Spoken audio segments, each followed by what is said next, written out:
Hello and welcome everyone. My name is Jillian Bender Cormier and I'm the head of culture here at Bender Insurance Solutions. On behalf of our entire team, thank you for joining us for another insightful Bender U webinar. This morning's topic is one that's incredibly important to many of you. Are you prepared for a Cal OSHA audit? Before we get started, I'd like to cover a few housekeeping notes to ensure today's session runs smoothly and is as valuable as possible for all of you. We want this to be an interactive experience, so please don't hesitate to share your questions throughout the webinar in the Q&A section. Toward the end, we'll dedicate time to another live Q&A session, which I'll be happy to facilitate. If we don't have the chance to address all of your questions during today's webinar, don't worry. We'll follow up with you individually afterward. To minimize disruptions, all attendees are in listen-only mode and will remain muted throughout the session. Today's webinar is being recorded, and at the conclusion, we'll send you both the recording link and a copy of the slide deck for easy reference. We are privileged to have an expert with us this morning who will provide valuable insights and practical advice on today's topic. To introduce them properly, I'd like to hand things over to Chad Watts, our VP of Construction Risk. Thank you again, and Chad, the floor is yours. All right, thank you very much. So we're pleased to have you all with us. I am pleased to introduce Jeff Ekman. So like Jillian said, I'm Chad Watts, Vice President Construction Risk here at Bender. I've been working with contractors 18 years on insurance and risk management solutions. Absolutely love helping contractors elevate themselves to best in class. And Jeff here next to me, he's been helping contractors for over 11 years. He works with employers to develop their written programs, trainings, and handle OSHA citations and provide the necessary support. So Jeff, thanks for joining us. Yeah, thanks for having me here.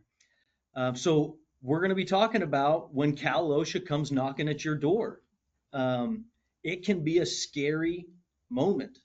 I mean, imagine those of you listening to this, imagine they're at your job. And I mean, it's like going to the principal's office. Why are they here? What did I do? Right? Who called them? You just all the unknowns. And so the purpose of this session today is to help kind of alleviate a lot of what's about to happen. Jeff's going to walk us through what happens when they come and how you can prepare. And when I say prepare, I think of like the sports I've played.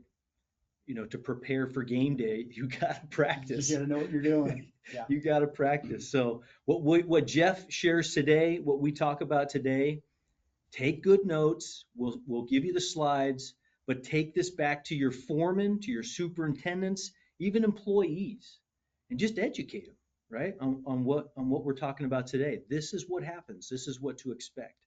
But I just wanted to point that out, that the purpose of today is to help alleviate the anxiety if and when they show up at one of your jobs.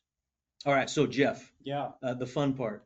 You get to walk us through this roofing fatality that happened. So yeah, first thing, like Chad said, it's the best thing you can do is be prepared, take the necessary steps, because it doesn't matter how long you're in this industry. It's not if, it's a matter of when, because eventually they're going to show up, whether it be just out of the blue or there is an injury. I've dealt with a lot of different things, from injuries, fatalities, to routine inspections, to they just show up out of nowhere on a complaint.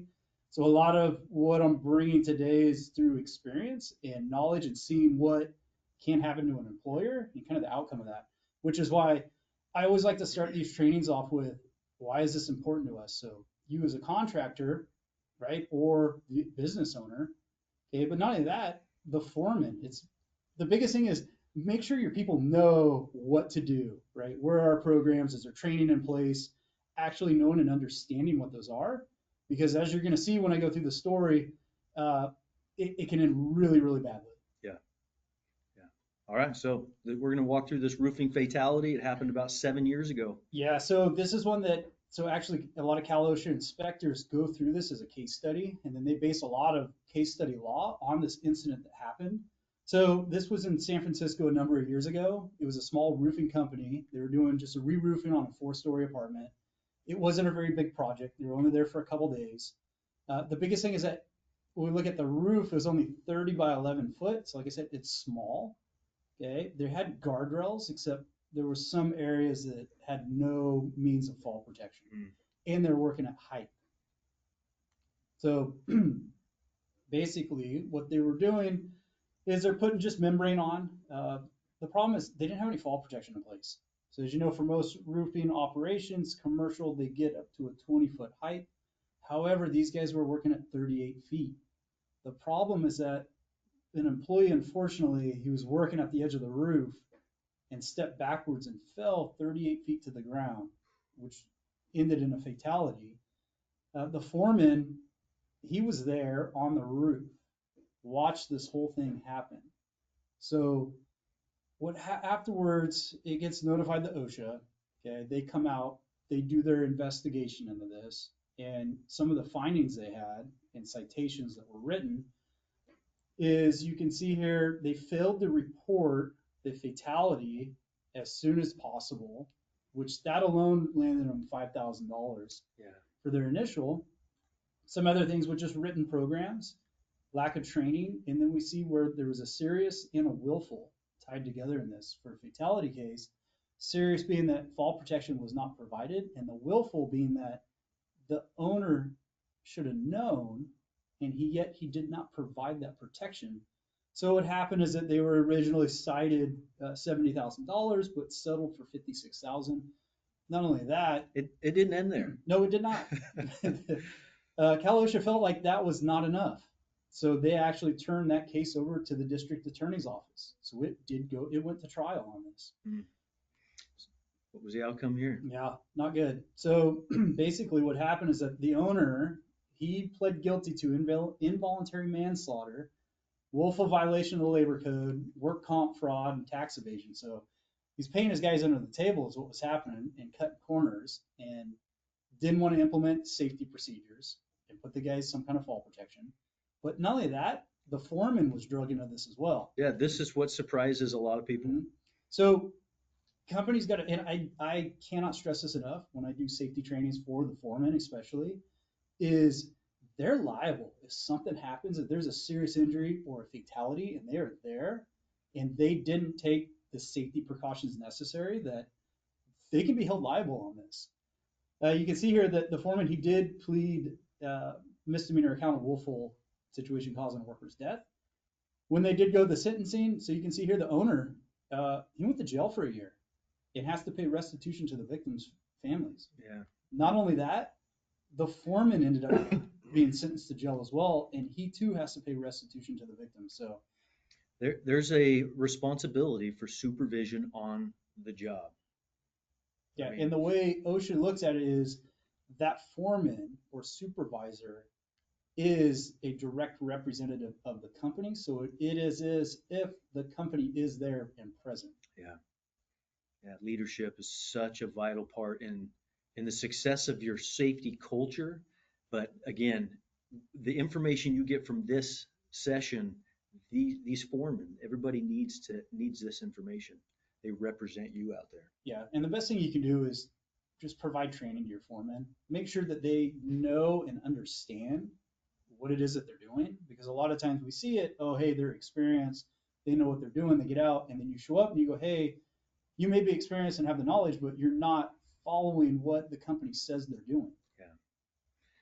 So here's an example of some citations that are not related to that case, and they're not really related to an accident. Walk us through this. Yeah, so this is another issue. So actually, I know the individual, the OSHA rep that wrote this citation.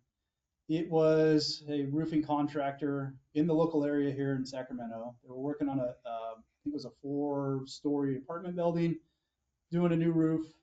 He had seen them because one of the things is if they see something being done that has the high probability of serious injury or death, they have every means to stop on that job site and do an inspection. These guys were working at height. They're over almost 40 feet. So he said, you know what? I'm going to go see what they got going on. He wrote a bunch of citations here. You can see majority of these are just, it's written programs, not having the programs in place. Okay. The other ones is he got them for a repeat because they didn't have an injury and illness prevention program and they didn't have code of safe practices readily available on site. And then just not wearing fall protection, you can see that being as a serious $30,000. That's a big pop. That is a big one. And he said not only that, the contractor did not even fight it. He just paid it because he thought I was gonna say there was no negotiation here. No, there's ways around that to get it reduced, which we'll talk about. So don't think that you're stuck with that final bill. But you need to. That's what today is if you're in that situation, how do you handle something like this? Yeah. A lot of that could have been prevented easily. Very much so. So let's get into some of these written programs. Here's a list that's been put together of what you should have. Do you want to walk us through these, Jeff? Yeah, I mean, these are some of the basic ones. The biggest one that every single employer in California is required to have an injury and illness prevention program.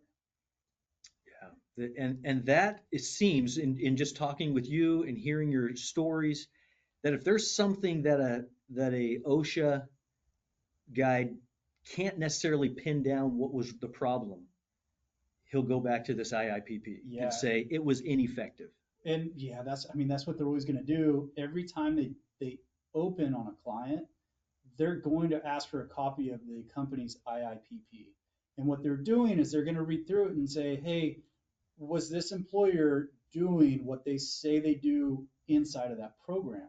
If they're not, they find out that you didn't do your hazard assessment or training was not there, they're going to rule it as ineffective. And I see this a lot because the client will get a citation and they go, hey, I have an IIPP. Why am I getting a citation? I have to tell them, you're not doing what you said you were doing inside of there. Yeah. So our next slide, we're going to get into the IIPP. Is there anything else you want to touch on yeah, this? some of the programs, right? And we can kind of, that's a different conversation. But when OSHA does come out, there's certain things that you have to have readily available. You have to have a copy of your code of safe practices.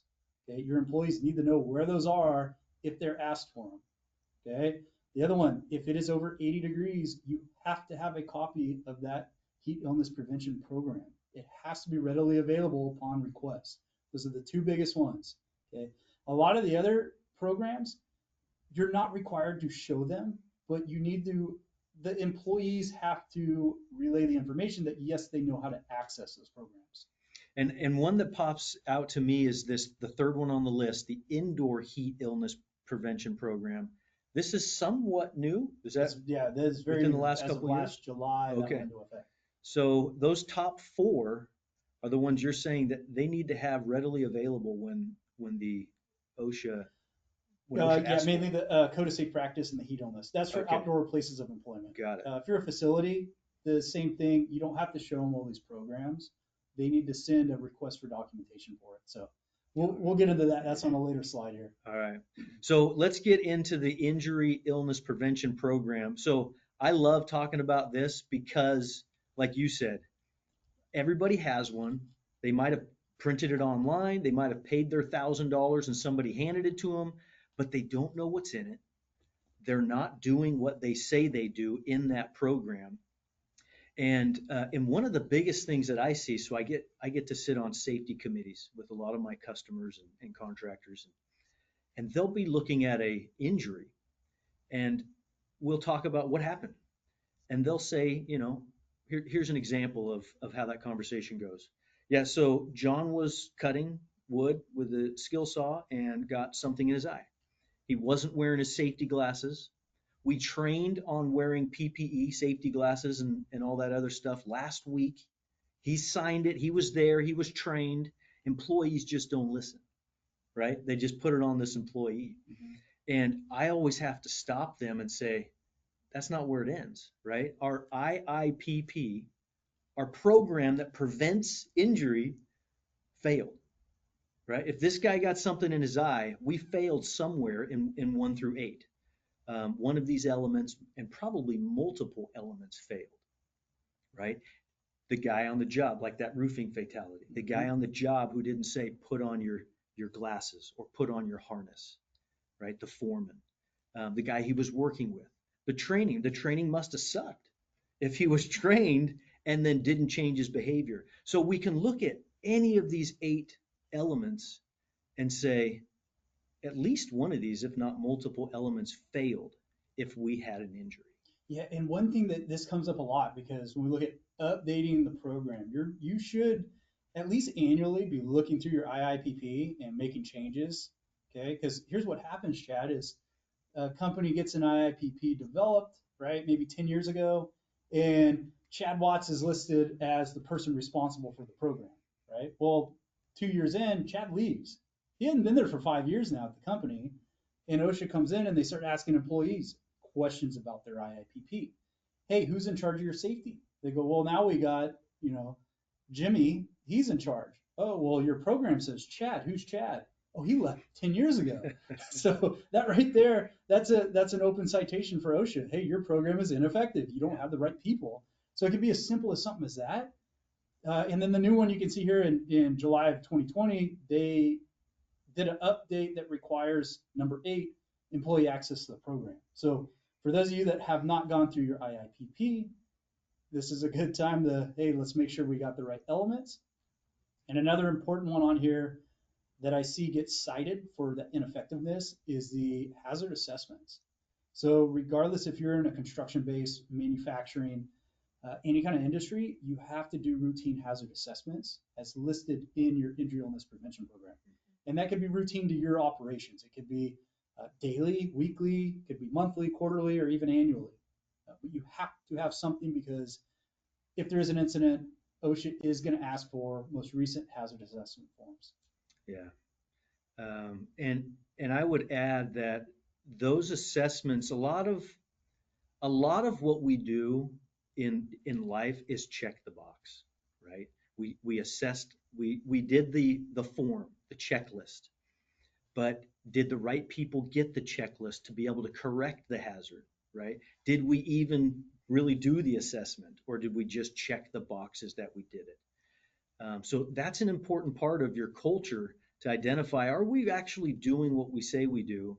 And are we doing it with the purpose, right? Why are we doing this? And did we fulfill that purpose? All right. Chad, you want to hit on the scan me? Oh yeah, so the QR code there, if you scan that, it will take you to the actual labor code that goes into each of these elements. So you can see exactly what each one is. We've just kind of summarized it by just those one or two words in each of those elements. But that scan me will take you right to the code where you can see what's required in each element. There's templated IIPP programs that you can download on OSHA's website, and I know State Fund has another one. I love State Funds because it walks you through building it. They don't just give you a template, they walk you through their template so you know what's in it. You checked the boxes of what you do, you added the dialogue of how you do it, who does it. So I love the State Fund IIPP builder for that reason. It's simple. It doesn't take long to do, but you've got to know what's in your program, you've got to read it, and you've got to implement it. I would make this top of mind. I would make this like my blueprints on a job, right? If anything we're doing, I'd be looking at my IIPP and saying, are we fulfilling this? All right, so enough about that. And I just want to reiterate, if you have questions, please put them in the box. We want to answer your questions as they come up. So yeah, Julian will stop us and we'll get to your questions. All right, so this is what everybody showed up for, the inspection process. How does this go down? So walk us through, they're at the job. What do we do now? Yeah, I mean, the main thing is everybody needs to understand what would initiate an inspection. So why would they show up? First one is any fatality on a job site, you need to notify OSHA as soon as you know of that fatality. Because what's going to happen is the coroner's office, they do call OSHA if they get called to a workplace fatality. So you need to follow up on that or you will be cited for failure to notify. The other thing, so employee serious injury and illness, and that's a big one because we had an example yesterday with a client where an employee tripped and fell off a single-story roof. He broke his ankle. The homeowner had called 911 and ambulance was dispatched there. It ended up being the firefighting department who showed up. So because of that, the guy, he was taken to the hospital. bandaged up, released. So he was never admitted to the hospital. However, because it was the fire department, OSHA, they get notification of that. And this is where a lot of employees, they go, all of a sudden, hey, OSHA's here asking about this injury, and they're saying I never told anybody, but I don't understand why. It was not a serious injury.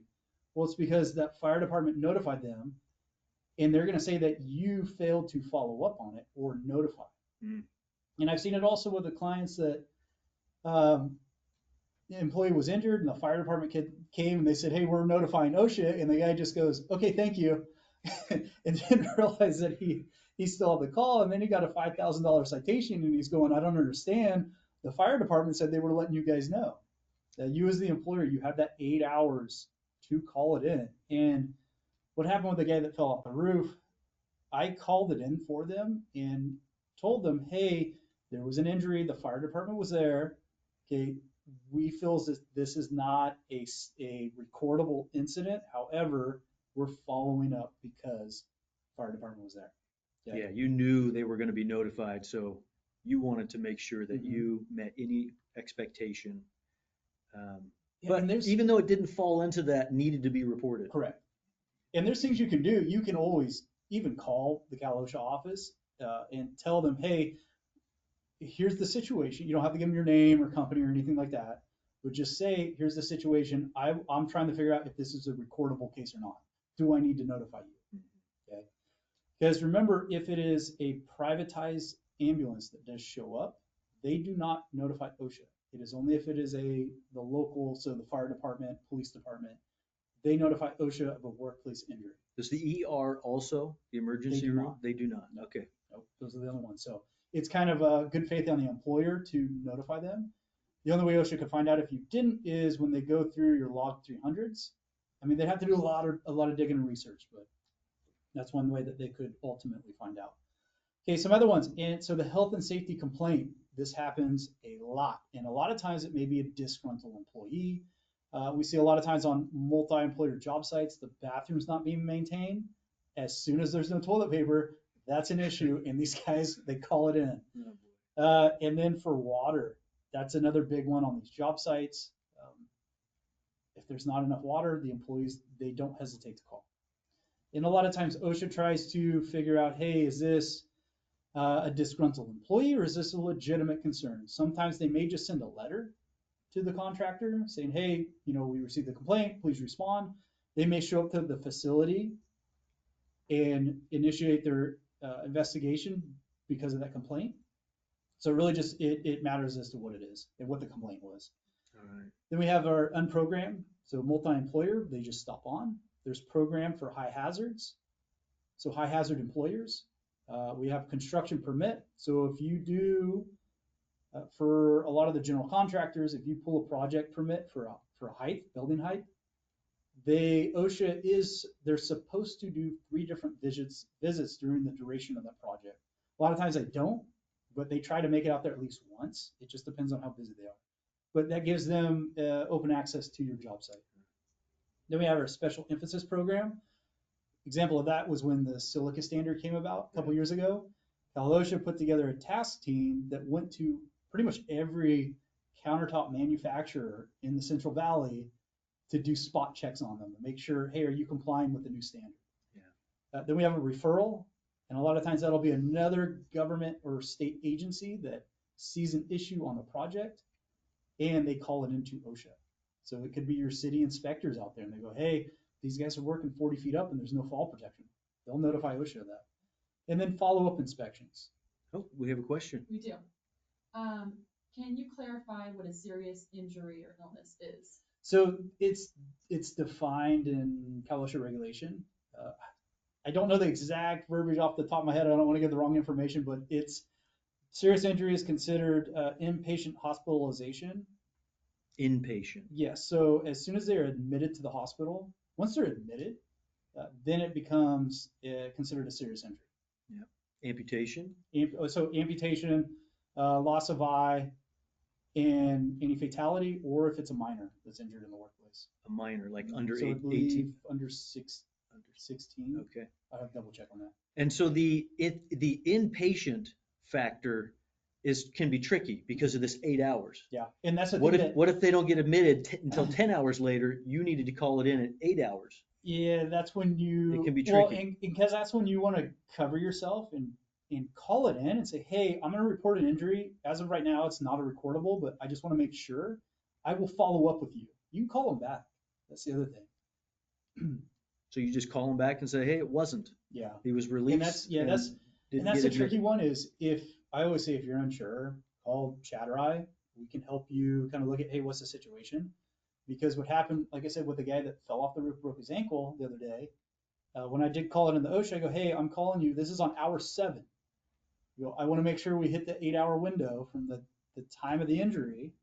And the OSHA, his question was, because I go, he was not admitted, he was treated, not admitted. He goes, has he been released from the hospital yet? That was the thing. Yeah. Go, let me check. Yeah. So that 8-hour window can be tricky. But like Jeff said, I would make that call, report it, and then you can always follow up and say, no, he was released. It's not recordable. Call one of us. I mean, Yeah. that's the best thing you can do. All right. So when you call to make that report, oh, we got another We question. do. What happens if a construction employer directs their employees to stop work when OSHA arrives? What would be the consequences? We're going to actually get to that. Yeah, because it's a good tactic. Yeah, and I got a lot of funny stories on that. All right, so we're gonna answer that in a couple of slides. So stay with us. But when you do call OSHA, this is what you need to have available. This is the information you need to provide them. Yeah. About that injury. And if you can always look this up, if you just Google Cal OSHA injury reporting, it'll bring up all this information. But this is basically what you need to provide them. Some of the things, like when I called in the other day, because you see here number 2, employer's name, address, or I'm sorry, not the employers, it's for the Employees. Yeah. Let's see, so that's on the next one. Sorry, there we go. Name and address of employee is number 6. Yeah, so because that was the thing, the person taking down the report, they asked, hey, what's the employee's name, home address, and phone number? And I said, I will give you his name. I am not going to give you his address or phone number due to privacy concerns. That's that employee's personal business. And the rep tried to argue with it, and I said, I'm not giving you that. For the fact that what they will do is as soon as they get that number, they're going to call that employee, and they're going to pressure them on answering questions, which you as the employer, you want to control the scenario and let OSHA know, hey, we understand our rights. If you want to interview employees, which you have a right to, you need to do it through due process. You can contact us. We will set up a scheduled time with that employee. It'll be during paid working hours, and you can do your interview. But you never want to just give complete information of your employees away to Cal OSHA. Yeah. And then there's an email there at the bottom of this slide where you can email this report as well. Because what happens is you can either call it in or you can email them. The problem with calling it in is that if it's after hours, right? Because we've had this happen. I called it in, it was after hours, we left the voicemail. Well, next thing you know, we're getting a citation and they're going, there's no record of you calling this in. So that's an option. You can email them. If it's a serious injury and you know that they are going to be coming out, I always prefer to email it because now it starts you have some kind of a chain and you have something to say, hey, here's proof that we did, because that's happened too. They go, we were never notified. And I go, well, hang on a second. Here's the email that I sent out on this date and time that was within the 8 hours. Right. One of the other things is when you are reporting this, you kind of want to be vague. You don't want to give, because one of the description of the accident, you don't want to put in there, well, one of our skill saws was missing a guard and an employee stuck his hand in there. You don't want to give that information. You want to keep it very vague. Your description would just be what was injured? Finger cut. Yeah, something like that. Keep you don't have to go into detail. Don't do that.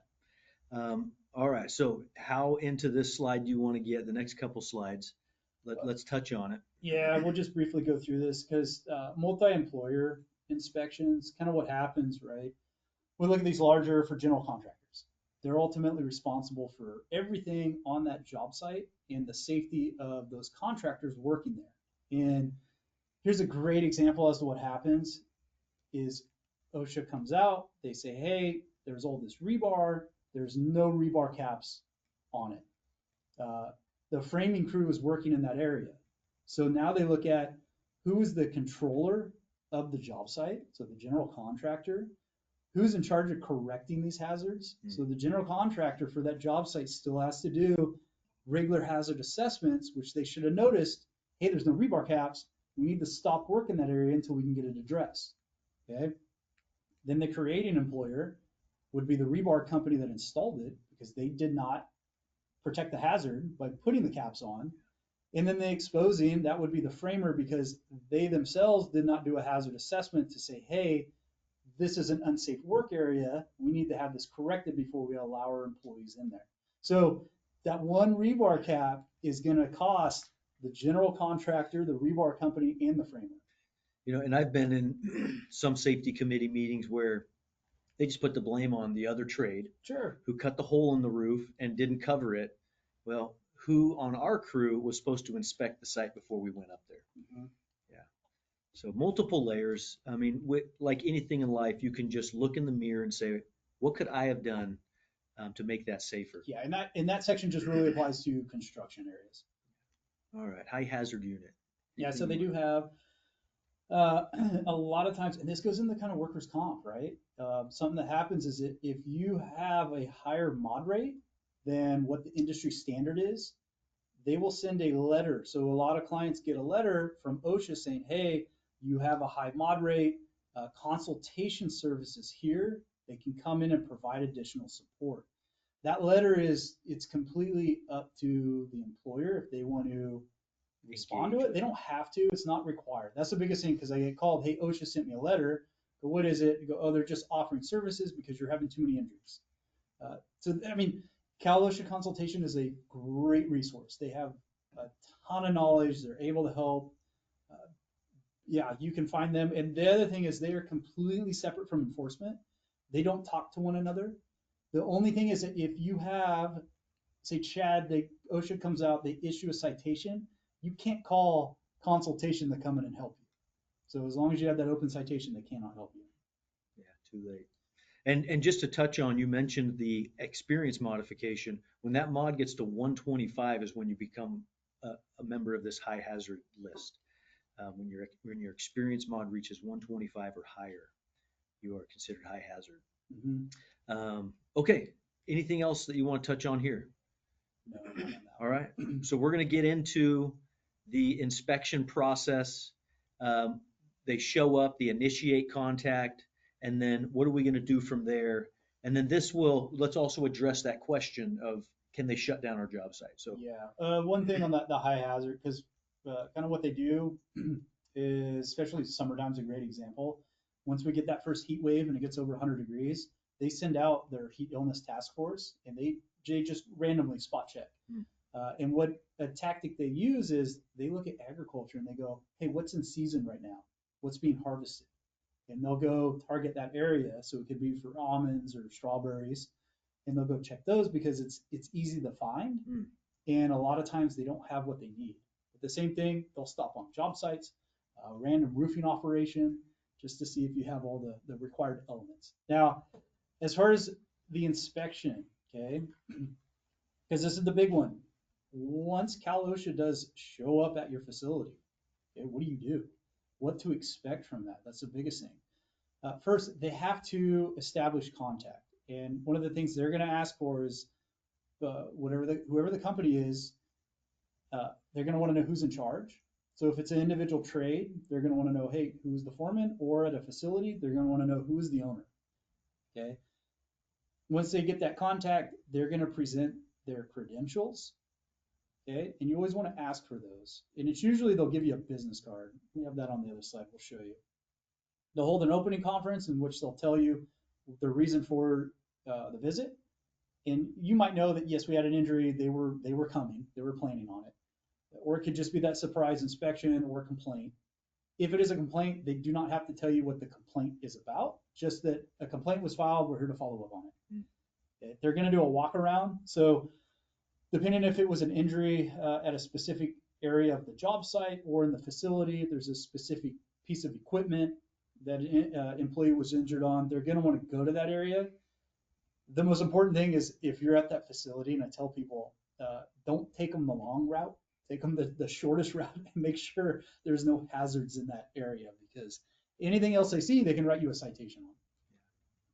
They're going to want to do employee interviews, and it's a tactic they use because they are supposed to let the employees know that interviews are completely voluntary. That's voluntary for the foreman, for the employees. They do not have to speak to Cal OSHA. Cal OSHA comes out and they make it seem like you need to talk to me and give me the information I want. But that's not it. There's no legal repercussion. If the employee does not want to talk to them, they can refuse the interview. Same thing with the foreman. The only thing Cal OSHA can do is they can subpoena that interview. Okay, so they can get a court order. Usually if it's a fatality case, they're going to subpoena that. But at that point, hopefully you've lawyered up. So are you saying that they are really only there to see? They're not there to talk and learn. They're there just to see something. With Cal OSHA, Yeah. they're there to write a citation. Right. But if these interviews are voluntary, right? They're there to. Well, they're questioning the employees to see if the programs are effective. Are you doing trainings, hazard assessments? How often do you do the trainings? What do you do if you're injured? Who do you report it to? So we can refuse to answer questions. Correct. Yeah. We can. So what are you here to see? We'll take you there, but we're not answering any questions right now. Yeah, that's the big thing is let your employees know that. And also, if your employee is English is not their first language, Cal OSHA is required to provide a translator. That's the other thing. A lot of people don't know that.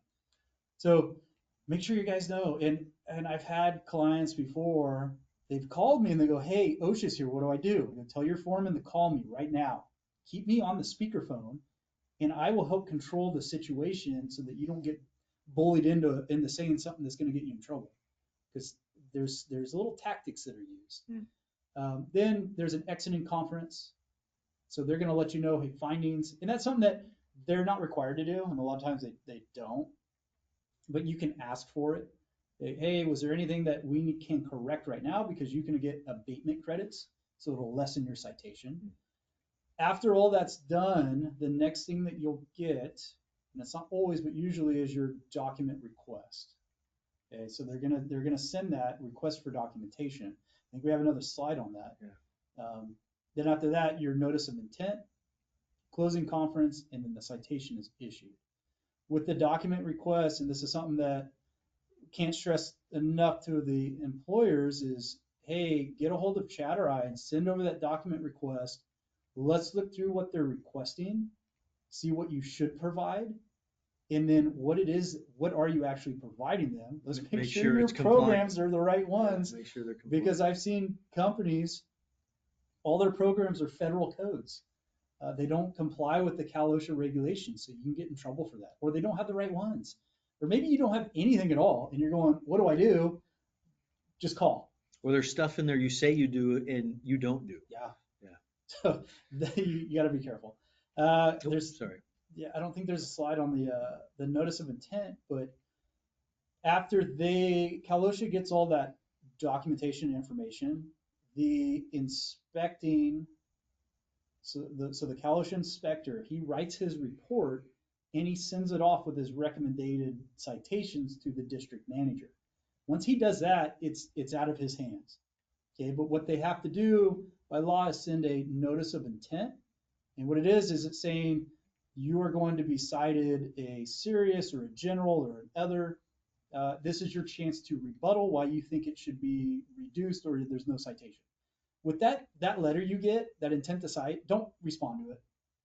I've asked multiple Cal OSHA reps and they say, yeah, never respond. There's nothing you can write in there that's going to change their mind. If anything, all you're doing is you're providing them with additional information, or you can say, hey, the citation you're referencing is wrong. We're not in violation of that, in which Cal OSHA goes, oh, you're right. Let me change that real quick. Thanks for letting me know that. So you're saying ignore that. Correct. Notice of intent, don't reply. Yeah, wait for the citation to come in, and then that's when your fight really starts. Okay. All right. So here's a view of the credentials they might present. Anything we didn't know here? No, and a lot of times, like I said, they'll have business cards. The only time that you'd really want to validate they are who they are is there's some scams going on. Uh, One guy, so my friend, he works for Cal OSHA, and he goes, yeah, I showed up this employer. He goes, hey, I'm with Cal OSHA, and the guy goes, do I have to buy your safety videos again? Because what are you talking about? If a Cal OSHA rep comes in and tries to sell you something, they don't work for Cal OSHA. It's a scam. Oh boy, that's too funny. I All right, so know. here's what they'll present. You want to validate that they're real. Yeah, and like I said, they'll give a business card, and they're going to state, hey, this is who I am. They're required to ask for permission to be at the facility and start their investigation. You can deny access, in which they're not going to be happy about that, but you have a right to. They're going to go get a search warrant, and they're going to come with all their friends. The whole labor board's coming after you. Yeah. All right. So after they've presented here's some details of the opening conference you've already touched on. But one thing that stands out to me is over here in the orange, inspector has 1 hour to start the inspection. Yeah, and so this is something that can benefit the employer, is that if OSHA shows up to your facility or job site, by law, you can request 1 hour to have a safety representative or legal representative present before that inspector can start their investigation. So always tell the clients, if they show up, take that 1 hour regardless. Because as the question was, uh, can I send all my guys off the job site? I'm not going to say yes and no. But I've had someone call before and they go, hey, OSHA's here. What do I do? And I go, well, where are you? He goes, I'm hiding in the porta potty. And I go, where are your guys? He goes, I sent them home already. And it was lunchtime. I go, well, there's nothing they can do, but they're probably going to come back tomorrow and catch you guys off guard. It's better to but if you do, you can get that 1 hour, and then you can tell your guy, start sending the text message, get your hard hats on, and put all the bad ladders away, or clean up real quick. Well, hopefully you don't have to send that letter, but No, but I get what you're saying. what it does is it gives you an hour to call myself or Chad, and luckily I might be in the area and I can get there within an hour and I can help you. That's happened a lot. Or if anything, I can be on the speakerphone with whoever's there. I know a lot of the reps. I can talk to them. We can figure out what the issue is, and I can help you to control the situation, so you don't give excess information that you shouldn't be giving them. Right. Okay. And when do you want to touch on the question? The original question was, can they shut down the job? Was that the question, Jillian? Can they shut down my job, or? If it's an unsafe act that jeopardizes the So that might be part of the health and walk safety, around. but they're not going to show up and shut the whole job site down. Because the thing is, they want to see employees working, because they want to see the culture, how they're acting, certain situations like that. Okay. You can. So they could shut down your job if they see Well, something that no, needs and to that be kind stopped. of goes in the labor code. Like if it's a key, like you're on our facility line, Mhm. and you're a key component to that line, I can't take you away. We'd have to shut down our whole operation, which would hurt our overall budget. They can't do that. What they can do is they can schedule a time for an interview, which it's practical for everybody, right? Sure. Because they need to understand that, hey, this is still a work environment. We still need to, we got to do what we're doing. Okay, so here's the walk around process. Yeah, so when they're walking around, and like I said, you don't want to, the biggest thing is less is more. Because what happens a lot of times, this is an example, it was a forklift injury. The guy, he was one of the riding pallet jacks, and he had turned it, and somehow his leg got broken, pretty mangled up. OSHA came in, and then when they're doing their interview, they're talking to the the supervisor there who does all the forklift training, and he's going, oh yeah, we do our training, we take them over here where everybody else is working, and we make it as real as possible. And he goes, so you're training people in an area where employees are working. Seems kind of unsafe and not within the regulation for the training guidelines. So right there, that's the first citation he's going to write. So you want to really be careful what you say. That's why get me on the phone, because a lot of times less is always more. And I've had OSHA reps come in later and they go, hey, your guy talked way too much. He made it really easy. Okay. Some other things that they could do while they're there is they're going to take pictures. They have a camera. They're going to take photos. Always take the same photos that they are. Okay, because they might have a bad angle and it makes it look a lot worse than it is. And you want to be able, because what OSHA's doing, they're going to come in and be super nice. Okay, they try to get you comfortable, and what they're doing is trying to get you to open up, give that access information. They're going to take the pictures. Like I said, take the same pictures because ultimately what they're trying to do is build up a case that will hold if it goes to court. Mm-hmm. So the picture is proof. And a lot of what the employees say in the interviews is going to be used for that citation. Yeah. So if you're getting other camera angles, better photos, that could help your case in defending Correct. those citations. Correct. Yeah. And one of the other things, they might do monitoring activities. So that could be for silica dust, right? They could come in and monitor, hey, are you below or above the action level? You weren't doing the right training and PPE, or it could be noise levels. So something of a health nuisance, right, is what they're going to be monitoring for that. All right. Anything else to talk about on the walk around? No, but like I said, the big thing is they're going to evaluate the effectiveness of the employer's IIPP, being they're going to interview your guys and want to know, hey, what are you doing for training? How often? Who's doing hazard assessments? How do you correct them? So they're really trying to figure out, are you doing what you say you do? Yeah. All right. Then when they're done, you said this is optional. They may or may not do this. Correct. It's not mandatory. I always ask for a closing. They, is what can we expect? And they'll be upfront. Hey, I'm going to cite you for the misuse of the ladder, or hey, that equipment was not properly guarded. That's what your citation is going to be around. Okay, so at least we know, so we can start making corrections and show them, hey, we want to work. We want to make sure that our guys are being safe because that's ultimately what it's really about. If not, you can ask them. And I do. Hey, when can we expect the closing conference? Just to get that finalization and know what to expect, so we can start taking the next steps and be prepared. And like I said, a lot of times if you correct something while they're there, they give you that abatement credit, so they'll lessen the citation amount. All right. One thing that you can see, don't provide documentation without a request.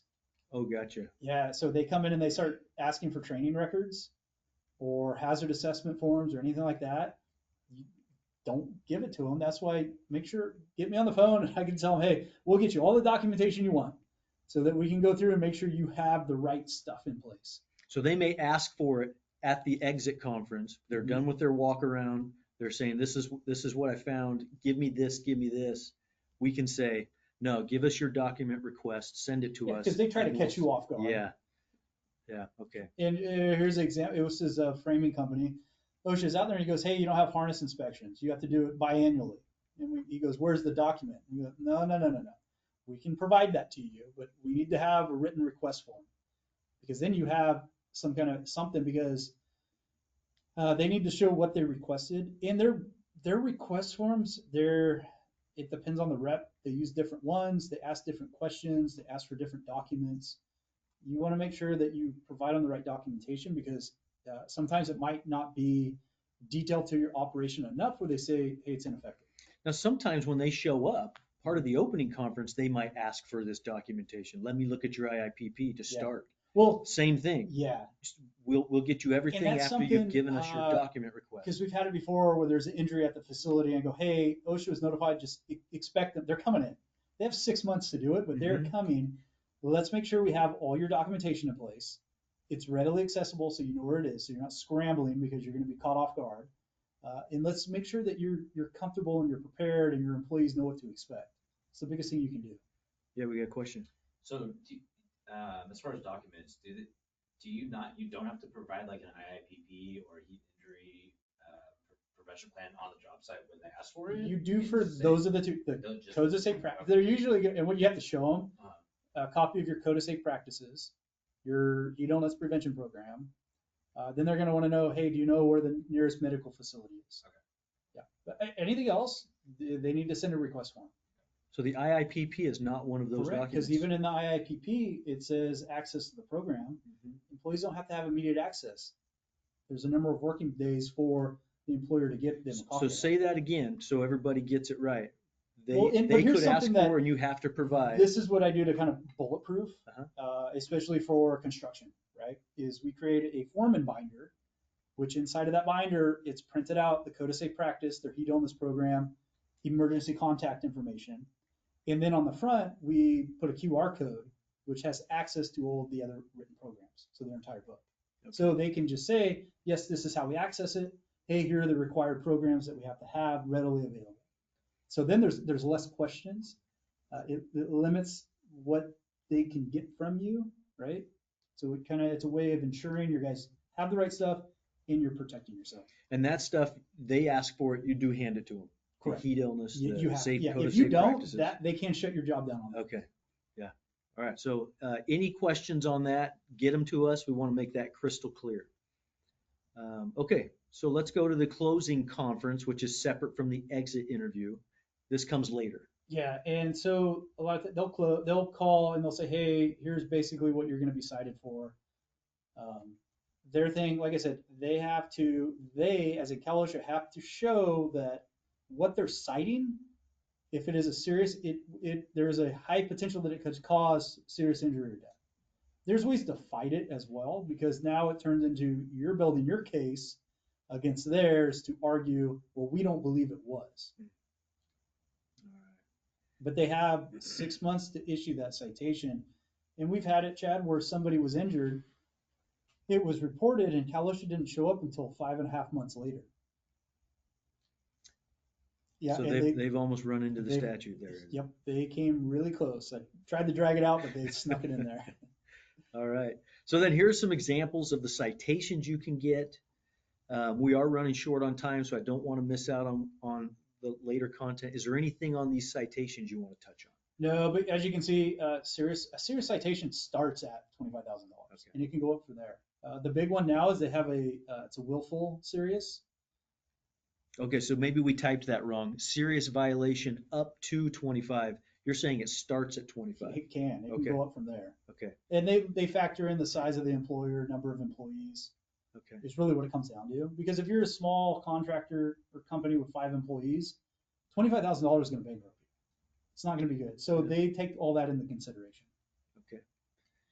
Here's another few violations you could look at. Yeah, the big one is repeat.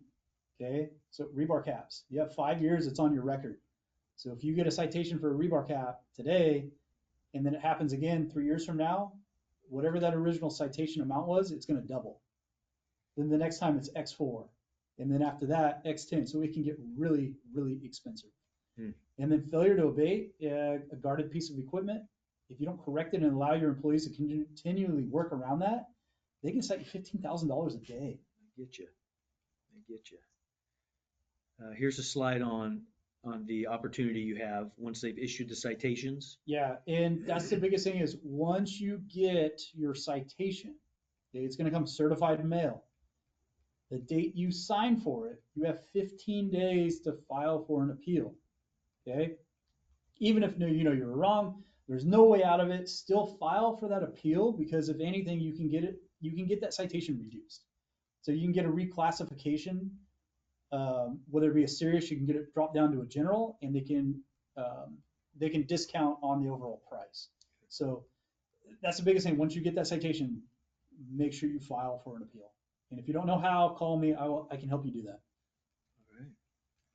All right. And then here's one that was a surprise to me because I hear employers all the time. It was my employee's fault. We've done everything we can. It was on their own.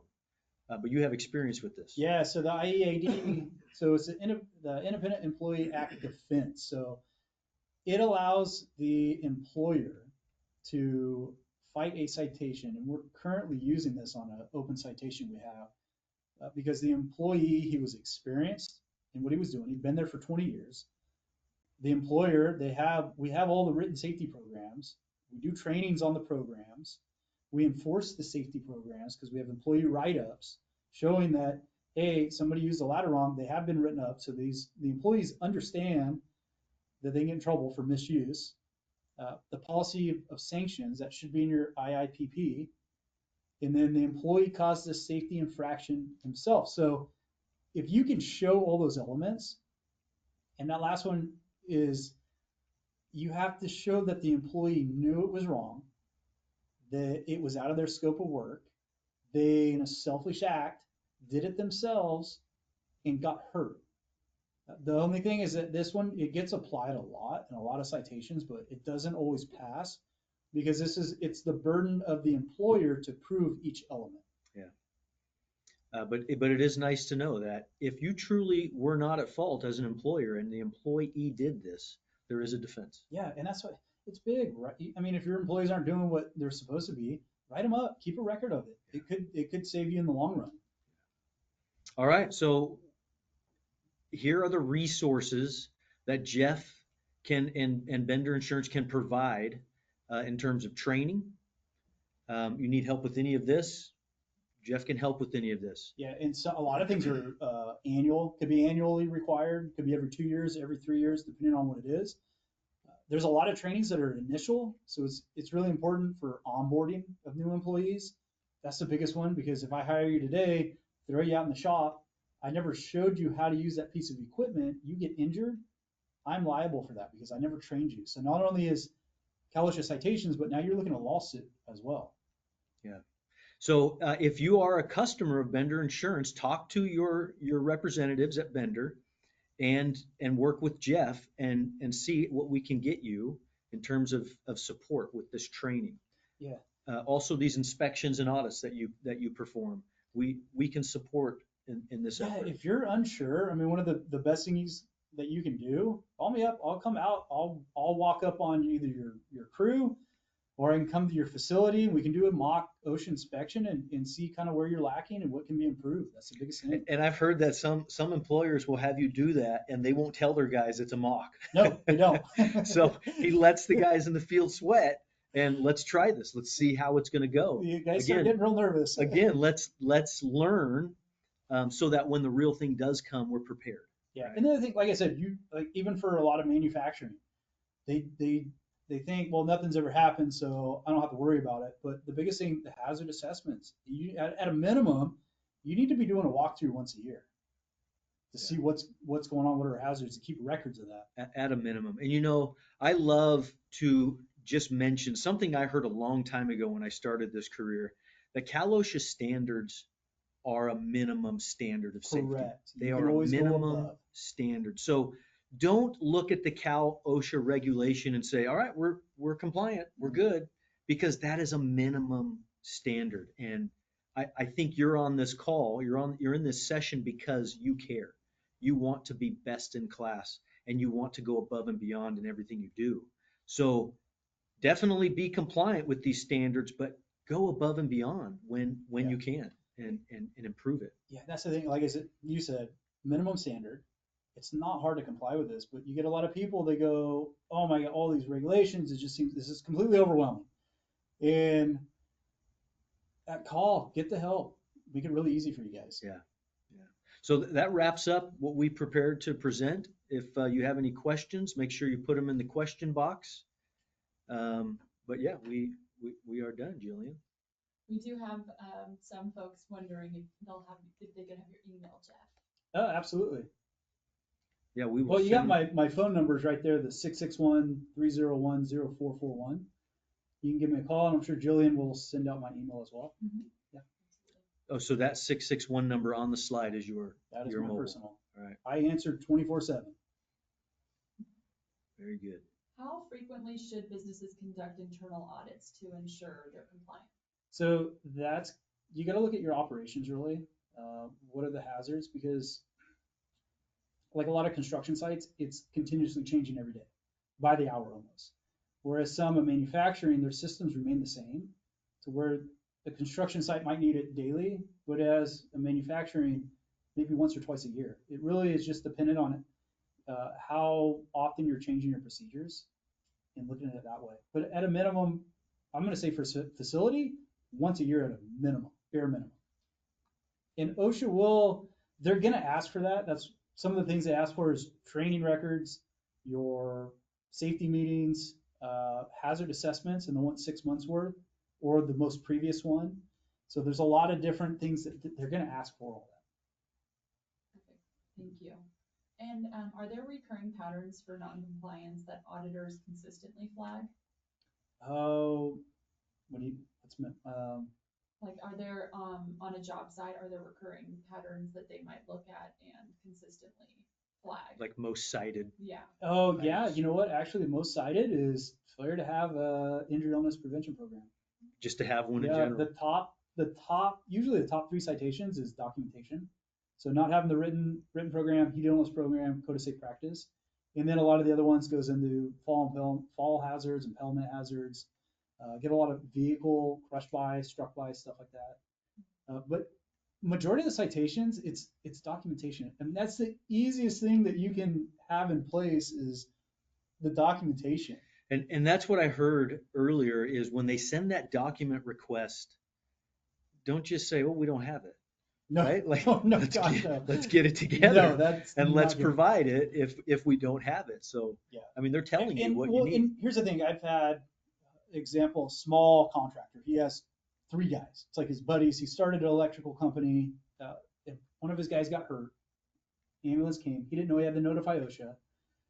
They opened on him. OSHA noticed, hey, you're really small. You're getting started.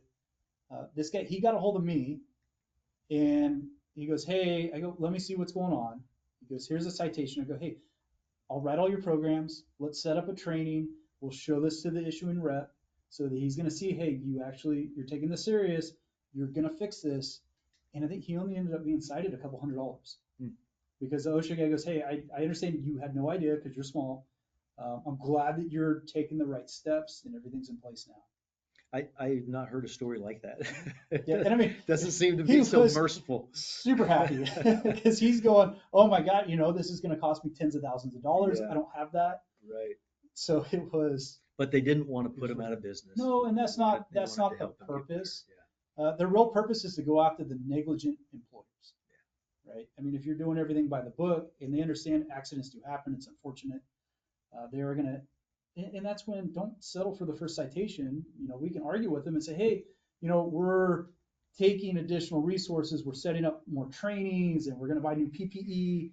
They're going to take that into consideration because it's ultimately what they want to see happen. Yeah. We do have one more question for an OSHA 300 log. Mhm.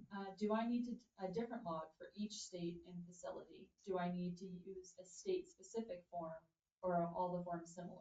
They're all similar, but yes, you have to create a log 300 for each individual location. Yep. And there are online reporting requirements. The other thing, that's right. Since we have the 300, they're going to always ask. There's a couple things that they will ask you for regardless, right? So a copy of your contractor license, your workers' comp carrier, so proof of that. They'll ask for the previous 5 years of your log 300. Just remember, if you have less than 10 employees, you don't have to maintain those. So we can always respond to them as, hey, less than 10, we don't maintain. There's nothing they can do about that. But a lot of times, employers they're not doing them. You have to have those done. They're going to want to see them. Mm-hmm. And you have to have those posted from February to April. And if they're not posted, you can get written up for that. So that's an important one. I want to be conscious of time, but we do have one other question. Can IIPP be generalized for different departments, or does it have to be per department? Example is customer-based production, construction. Oh yeah, because you're looking at different hazards, different training requirements, and yeah, I would customize it because the IIPP, and this is what happens a lot of times. There with a ton of injuries now, to where I go, hey, let's look at your IIPP and what you said you're doing. Okay, well, you didn't do this, which led to that injury. So we need to revise and change to make sure, hey, are these guys doing a daily inspection before they start this area? Are they checking their PPE? Did we train them so they know what they're doing? But it's a really good idea because, like I said, it gives you a guideline. If you follow that, it reduces your injuries and ultimately it saves you money. It saves you money in your workers' comp, potential citations, in lawsuits, because that's the big one now is an employee gets injured, they go lawyer up real quick. Yeah. And if they're in a fatality or a major serious incident, it is not a bad idea to seek legal guidance on that. So if you get counseling from them, they can protect a lot of the information because now it's that attorney-client privileged to where you don't have to give them to OSHA. So it really just depends on what the scenario is. But call, don't just be like, oh darn. Ask the questions. I'm always here to answer questions. I don't ever charge for that. Okay, Is we have one more. Okay. And I'll say that this will be the last one. And then Keep them coming. Yeah, okay. I mean, anything else, call. We are give me a fine on call. time. Yeah. Give me a call, email me. I'm always around. Okay, final question, and then any following questions, we can follow up with them. For the retention requirements of 5 years, is that also true for employers listed in Appendix H, the OSHA log? Not sure I understand that one. Okay, Maria, for that question, is that also true for employers listed in Appendix H, the OSHA log? Can you provide a little more clarity on that? Yeah, because well, here's something as far as record retention, and that's in your IIPP training records. You only have to maintain those for 2 years. 2 years. Yeah, so a lot of training records. So say heat illness, it's an initial training. I hired you 5 years ago, and they asked me for training records on you. This year, I go, yeah, I trained him when he was hired. I don't maintain training records after the 2 years. It's kind of your word against theirs. All the employee has to say is, yes, I've been trained.